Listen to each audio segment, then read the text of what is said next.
দৌড়াচ্ছে ঘোড়া, দৌড়াচ্ছে পুরো ঘোড়ার জ্যাম রাস্তায়।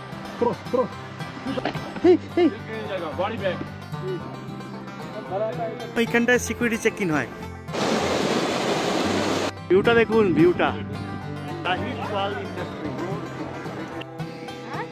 কফি ঠিক আছে?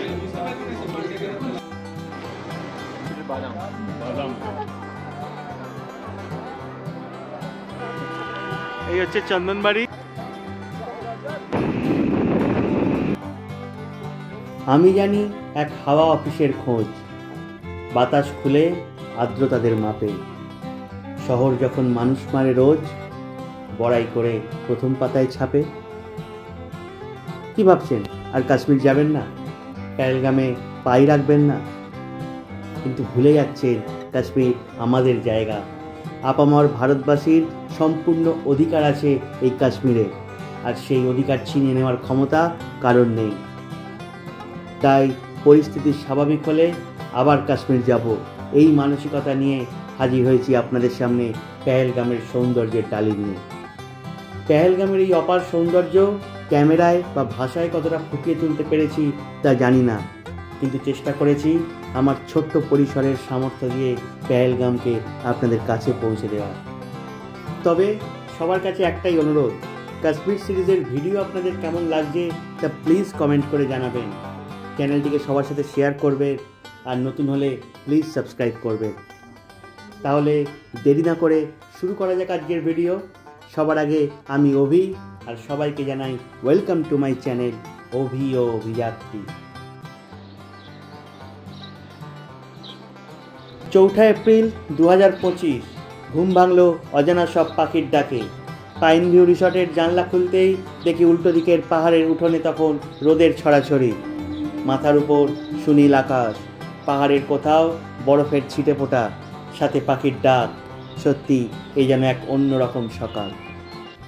শান্ত সকালে পাহাড়ের সাথে একান্ত আলাপ সেরে রেডি হয়ে চলে যাই ব্রেকফাস্ট টেবিলে। এই হচ্ছে ব্রেড জ্যাম, পোহা আর উপমা।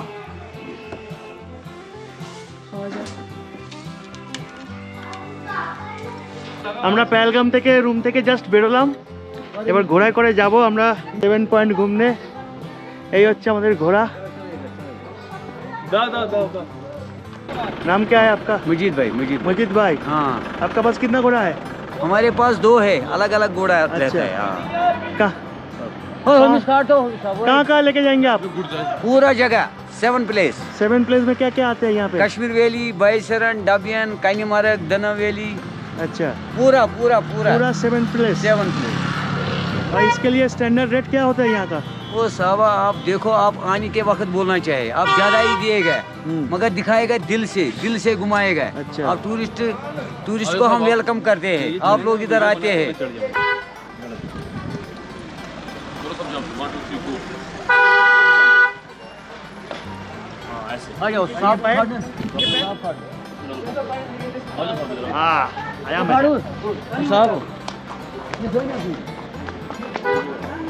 একে একে আমরা ঘোড়ায় উঠে পড়ি, তারপর ঘোড়া চলতে শুরু করে। আর রাস্তার যা অবস্থা! হ্যাঁ, মেরা ঠিক আছে। এই রাস্তায় ঘোড়া চলছে, খুব ডেঞ্জারাস রাস্তা। ঘোড়ার নিয়ম হচ্ছে সামনে ঝুঁকে থাকতে হবে যখন উপর দিকে উঠবে ঘোড়া। তো আপনারা যখন আসবেন খুব বুঝে শুনে ডিসিশন নেবেন। এই হচ্ছে পেহেলগামের সাইট সিনে যে স্পটগুলো ঘোড়া দিয়ে হয়, মিরসরন ভ্যালি থেকে দিনো valley, Kashmir valley, Pahalgam valley সব কিছু। এইটা হচ্ছে তার রাস্তা। আমাকে ধরে বসতে হচ্ছে, যার ফলে ক্যামেরা ঠিক করে করতে পারছি না। সব আসছে এই যে।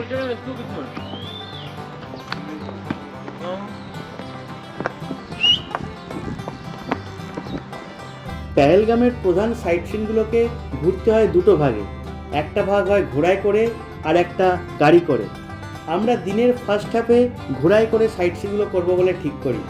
এক্ষেত্রে জানিয়ে রাখি, ঘোড়ার সাইট সিন করার কোনো নির্দিষ্ট ইউনিয়ন রেট চার্ট নেই, যে যা পারে তাই রেট নেয়। তাই ভালোভাবে দর কষাকষি করে ঘোড়া ঠিক করবেন। আমরা ঘোড়ায় 7 স্পট ঘুরেছিলাম, তার জন্য রেট পড়েছিল 3000 টাকা পার ঘোড়া, যদিও সেই রেটটাও অনেক বেশি ছিল। অনেক ট্যুরিস্টের সাথে কথা বলে জেনেছিলাম কেউ 2500 টাকা পার ঘোড়াতেও করেছে, আবার কারোর থেকে 5000 টাকা পার ঘোড়াও নিয়েছে। বাকিরা সব আসছে এখানে। সবাই ঠিক আছে? ঠিক আছে সবাই? হ্যাঁ ঠিক আছে।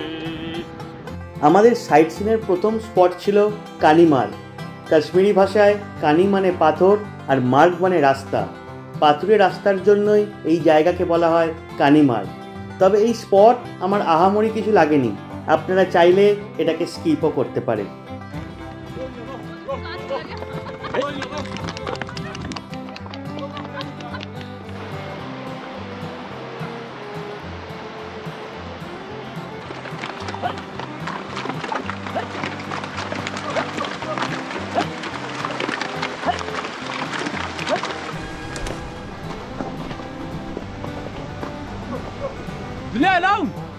अच्छा ये पानी, हाँ ये पानी क्या पूरा पहलगाम में जाता है? पूरा पहलगाम नीचे नीचे।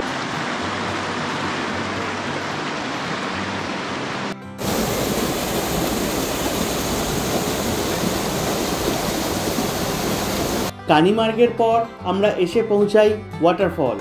দুধারে লম্বা লম্বা গগনচুম্বী পাইন গাছ, আর মাঝে চঞ্চল গতিতে বয়ে চলেছে তুলিয়ান লেক থেকে নেমে আসা এই জলের ধারা। এখানকার প্রকৃতি বেশ শান্ত, কিছুটা সময় এখানে বসে কাটানোই যায়।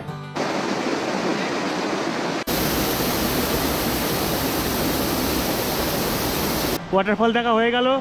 10-15 মিনিট পর আমরা আবার পথ চলা শুরু করলাম আমাদের পরের গন্তব্যের উদ্দেশ্যে।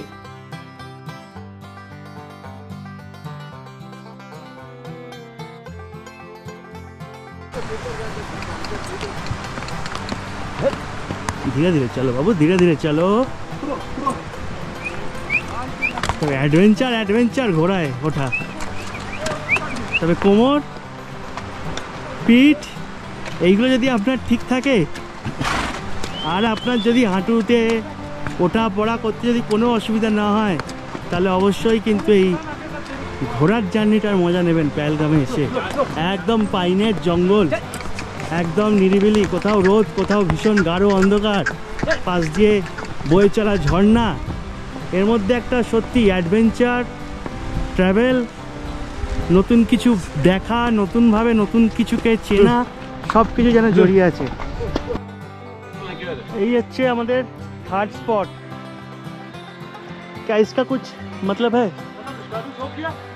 हाँ, इसका मतलब ये है जो यहाँ के पुराने लोग थे भेड़ बकरी वाले, हाँ ठीक है ना, वो पुराने ज़माने पे यहाँ पे शादियाँ करवाते थे। अच्छा, दूल्हा बोलते हैं हमारी भाषा में, कश्मीरी भाषा में दूल्हा बोलते हैं दूल्हे को। अच्छा दूना, दूल्हा दूना को दूल्हे बोलते हैं। कश्मीरी में क्या बोलते हैं? दूना। हाँ साहब, इसका मतलब यही है। जून जुलाई में जो भेड़ बकरी वाले लोग होते हैं ना सब, हाँ यहाँ पे शादी करवाते हैं पुराने ज़माने में। अभी আচ্ছা, এই জায়গাটার নাম হচ্ছে জুনা ভ্যালি। এখানে জিপ লাইনও আছে, এই যে জিপ লাইন হচ্ছে, এই যে জিপ লাইন আছে। এই জুনা ভ্যালি জায়গাটা আগেকার দিনে কী হতো, এখানে যখন ভেট বকরিওয়ালা যারা ছিল তাদের এইখানে বিয়ে হতো। তো আর জুনা মানে হচ্ছে কাশ্মীরি ভাষায় জুনা মানে হচ্ছে দুলহা। তো এই যেহেতু দুলহাদের এইখানে মানে বিয়ে হতো এবং দুলহাদের হিসেবে নামকরণ অনুসারে এই জায়গাটার নাম হয় জুনা ভ্যালি বা দুনা ভ্যালি।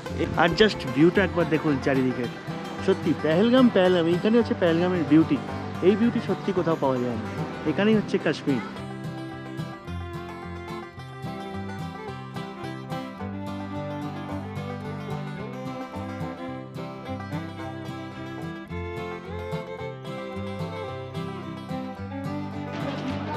अच्छा आप बाद में बोला, आप पूरा इनसे देखो कौन है? जी परवेज। परवेज, आपका? आरिफ। आरिफ। हिलाल। হিলাল। তো এই তিনজন মিলে আমাদের নিয়ে আসছে 7টা ঘোড়া নিয়ে। আমাদের 3টে স্পট কমপ্লিট, কাইনমার্গ, ওয়াটারফলস আর হচ্ছে জুনা ভ্যালি, তারপর বৈশরণ ভ্যালি, আর क्या बचा है? कश्मीर वैली। কাশ্মীর ভ্যালি আর পেহেলগাম ভ্যালি। डेबिन वैली। তার এই হচ্ছে এখানকার নজারা। मजा आया? मज़ा तो आ रहा है बहुत। আমি যে ঘোড়াটায় উঠেছি ওর নাম হচ্ছে জিগার। তো বলছে এই ঘোড়াটা যে সব থেকে সিনিয়র আর লিডার, মানে অন্যান্য ঘোড়াটা পথ ভুলে গেলে এই নাকি ফিরিয়ে নিয়ে আসে। আর বলছে খুব শরীফ, মানে খুব ভালো ঘোড়া একদম। এরা খুব এখানকার খুব ভক্ত এই ঘোড়াটার, এখানকার সমস্ত ঘোড়াওয়ালাদের কাছে। নামার সময় সব সময় পেছনে বডি, আবার ওঠার সময় বডি সামনে। একটু ফ্লেক্সিবল থাকতে হবে ঘোড়ায়, আর নইলে ঘোড়ায় কোনো সমস্যা হবে না।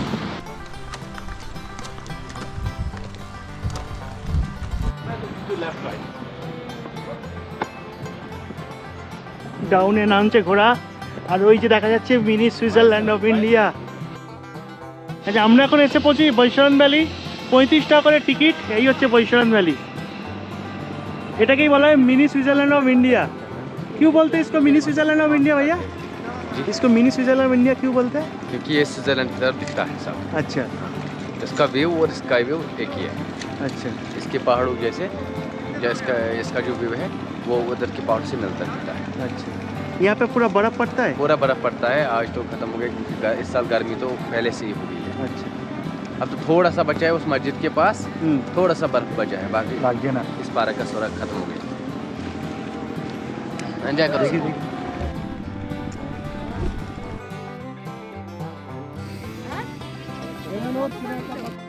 আমাদের সাইট সিনের যে 7টা পয়েন্টের কথা হয়েছিল তার মধ্যে মেইন অ্যাট্রাকশন হলো এই বৈশরণ ভ্যালি। গ্রেট হিমালয়ান রেঞ্জের বুকে অবস্থিত এই ভ্যালির সৌন্দর্য ভাষায় প্রকাশ করা কঠিন। তবে যারা অক্টোবর মাসে কাশ্মীরে আসবেন তারা এই বৈশরণ ভ্যালিকে আরও সবুজ দেখতে পাবেন। এই বৈশরণ ভ্যালির ভিডিও যখন বানাচ্ছি তখন মনের মধ্যে কেমন যেন একটা আতঙ্ক, চাপা কষ্ট, তবু কোথাও যেন একটা চোরা জেদ, আবার যাব কাশ্মীর। এই হচ্ছে বৈশরণ ভ্যালি, এই হচ্ছে মসজিদ। এটাকেই বলা হয় মিনি সুইজারল্যান্ড অফ ইন্ডিয়া। বৈশরণের সবুজ গালিচা, চারিদিকে তুষারাবৃত গ্রেট হিমালয়ান রেঞ্জ আর পাইনের ঘন জঙ্গল, এই সব কিছু ক্যামেরাবন্দি করে কিছুটা সময় কাটিয়ে রওনা দিলাম পরের গন্তব্যে। ধীরে চলো বাবু, ধীরে চলো। আমরা বৈশরণ ভ্যালি থেকে নামছি, পুরো খাড়াই রাস্তা, সেখান দিয়ে ঘোড়া নামছে।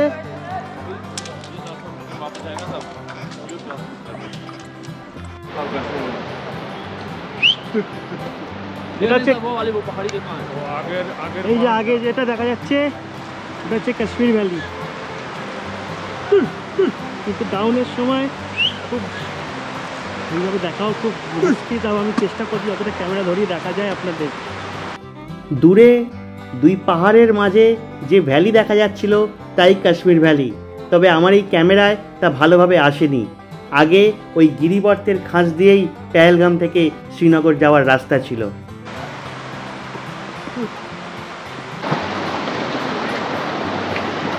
পুরো জলের ওপর দিয়ে এরকম ডাউনের রাস্তায় ঘোড়া নিয়ে নামছি। বাপরে বাপ, অ্যাডভেঞ্চার আছে, মজা আছে, ভয় আছে, সব মিলিয়ে আছে।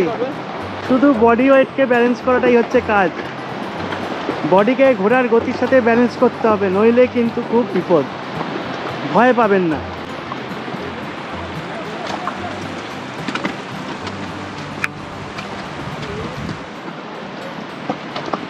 কাশ্মীর ভ্যালি থেকে আমরা এসে পৌঁছাই ডাবিয়ান ভ্যালি। কাশ্মীরি ভাষায় ডাবিয়ান শব্দের অর্থ দুই বা দুটো। বলা হয় এই জায়গায় রাজা হরি সিং একটি তীর দিয়ে বাঘ ও হরিণ দুটো একসাথে শিকার করেছিলেন, তাই এই জায়গার নাম ডাবিয়ান ভ্যালি।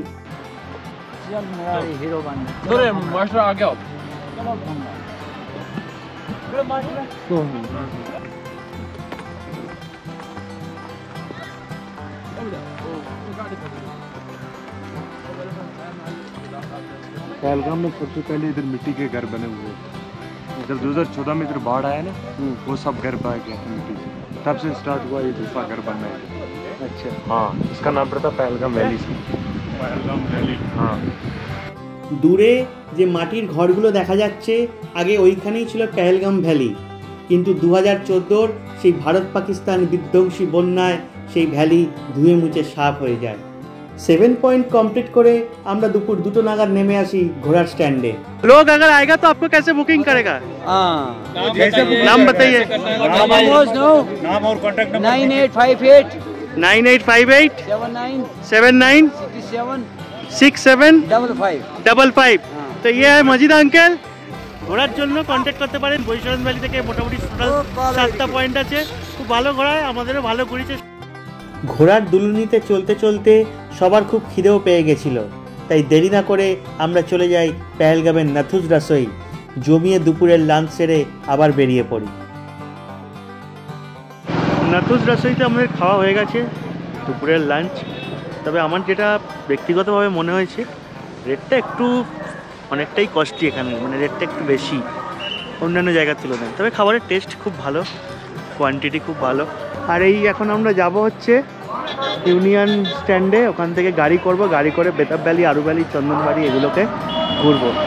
ফার্স্ট হাফে ঘোড়ার সাইট সিনের পর দিনের সেকেন্ড হাফে আমরা যাই আরু ভ্যালি, বেতাব ভ্যালি আর চন্দনবাড়ি। এই স্পটগুলো করার জন্য পেহেলগামের ইউনিয়ন স্ট্যান্ড থেকে গাড়ি বুক করতে হয়। এক একটা গাড়ির এক এক রকম ফিক্সড রেট রয়েছে, কোনো দর কষাকষি হয় না। এই হচ্ছে ট্যাক্সি স্ট্যান্ড নাম্বার 2।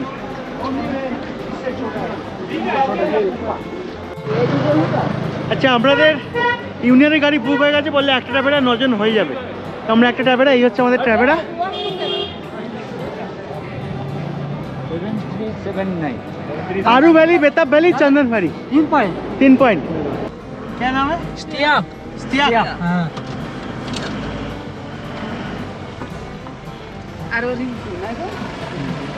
स्टियाक भाई लेके जा रहा है हम लोगों को बेताब वैली, आरू वैली, चंदनबाड़ी। पहले कौन सा आएगा? पहले आरू वैली आएगा। লাঞ্চ সেরে ইউনিয়ন স্ট্যান্ড থেকে গাড়ি বুক করে স্টার্ট দিতে আমাদের প্রায় বিকেল 4টে বেজে গেছিল। পেহেলগাম থেকে আরু ভ্যালির দূরত্ব প্রায় 12 থেকে 13 কিলোমিটার, সময় লাগে 30 মিনিট। চারিদিকের গ্রেট হিমালয়ান রেঞ্জ, নিচে বয়ে চলেছে লিদার নদী। সত্যি পেহেলগামের প্রতিটা বাঁকে প্রকৃতি যেন এক রূপকথা এঁকে গেছে। আরু ভ্যালিতে যদি আসেন, এখানে থাকার জায়গাও আছে, অনেকে থাকেও। এখানে আরু ইকো রিসর্ট আছে, আরও সব রিসর্টগুলো রয়েছে। এই পার্টটা রয়েছে বেশি করে রিসর্টগুলো।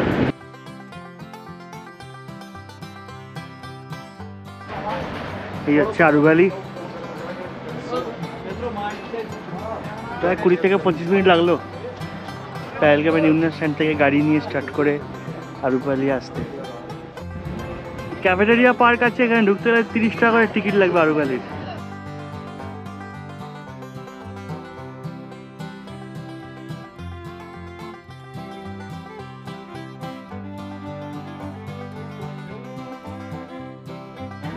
यही হচ্ছে আরু ভ্যালি। ये भी फ्रूट है क्या भैया? ये सब ये कोटेड आलमंड है, कोटेड बादाम। बादाम है। ये 200 का। আরু ভ্যালি থেকে কাশ্মীরের অনেক ট্রেকিং রুট আছে, যেমন কোলাহাই গ্লেসিয়ার ট্রেক, তারসার লেক ট্রেক। এছাড়া আরু ভ্যালি থেকে অনেকে ঘোড়া নিয়ে আরও উপরে অনেক পয়েন্টে যায়, তবে বিকেল হয়ে যাওয়ায় আমরা তা আর যাইনি। আরু ভ্যালি হয়ে গেল আমাদের দেখা। আমরা ঘোড়া করে আর আরু ভ্যালির ওপরে উঠিনি। আর এরপরে আমাদের যাব হচ্ছে চন্দনবাড়ি। আরু ভ্যালি থেকে চন্দনবাড়ির দূরত্ব প্রায় 15 কিলোমিটার, সময় লাগে 30 থেকে 40 মিনিট।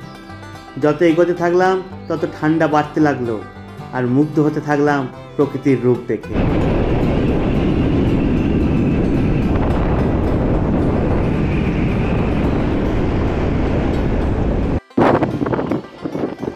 চন্দনবাড়ি যাচ্ছি, চন্দনবাড়ি যাওয়ার পথে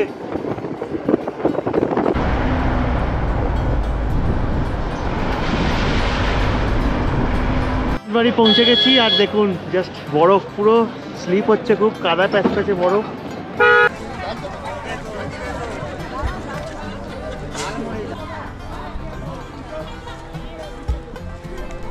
চন্দনবাড়ি হলো অমরনাথ যাত্রার বেস ক্যাম্প। বারফানি বাবা দর্শনের জন্য প্রথম ডকুমেন্ট, পড়ছি ইত্যাদি চেক হয় এই চন্দনবাড়িতেই। এপ্রিলের ফার্স্ট উইকে চন্দনবাড়িতে বরফ বেশ ভালোই ছিল। আমাদের নর্মাল জুতো বারবার স্লিপ করছিল বরফের ওপর।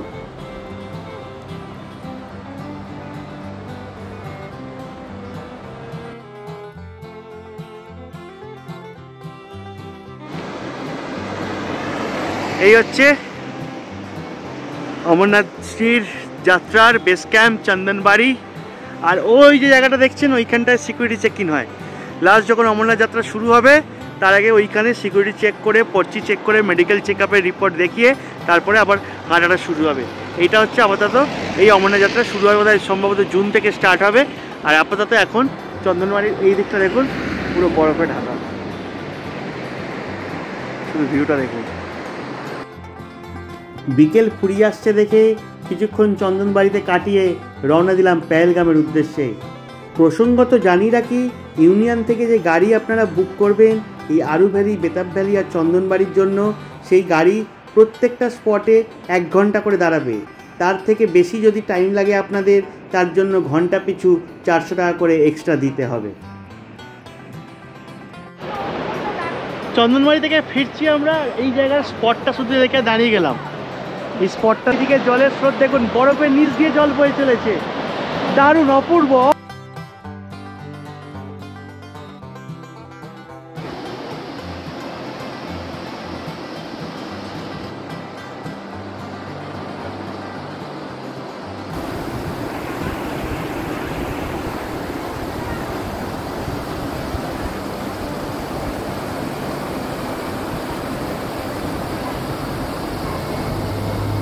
চন্দনবাড়ি থেকে পেহেলগাম যাওয়ার রাস্তায় কিছু দূর যেতেই ওপর থেকে দেখা গেল বেতাব ভ্যালি আর দূরে অমরনাথ পাহাড়। 1983 সালে বলিউডের এক সুপারহিট সিনেমা বেতাবের শুটিং হয়েছিল এই জায়গায়। সেই থেকেই নাম হয় বেতাব ভ্যালি, আগে নাম ছিল খাজান ভ্যালি। আমরা আর বেতাব ভ্যালির দিকে যাব না, কারণ মারা টায়ার্ড হয়ে গেছে সত্যিকারের। এত সকাল থেকে ঘোরাফোরা ঘুরে তারপরে আরু ভ্যালি, চন্দনবাড়ি হাঁটাহাঁটি করে তো বলছে আর ভালো লাগছে না বেতাব ভ্যালির নিচে যেতে। আর এটার এন্ট্রি ফিস হচ্ছে 100 টাকা পার হেড। তো এই হচ্ছে ওপর থেকে আমি দেখিয়ে দিলাম বেতাব ভ্যালি যতটা দেখাতে পারছি আমি। ওই দিক থেকে আমরা এলাম, ওই দিকটা হচ্ছে চন্দনবাড়ি, এই দিক হচ্ছে চন্দনবাড়ি, এদিক থেকে আমরা এলাম। আর এদিক হচ্ছে পেহেলগাম টাউন। আর এই হচ্ছে ওপর থেকে বেতাব ভ্যালি। লেদার নদী আর্টিফিশিয়ালভাবে ঘিরে দিয়েছে, সাইডগুলোকে বাঁধিয়ে দিয়েছে, তার মাঝ দিয়ে লেদার নদীটা বয়ে চলেছে।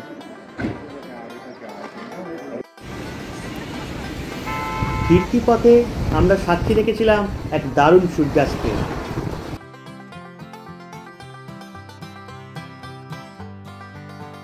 ইউনিয়ন স্ট্যান্ডে এসে গাড়ির টাকা পেমেন্ট করতে না করতেই সবাই চলে গেছিল পেহেলগামের মার্কেট ঘুরতে।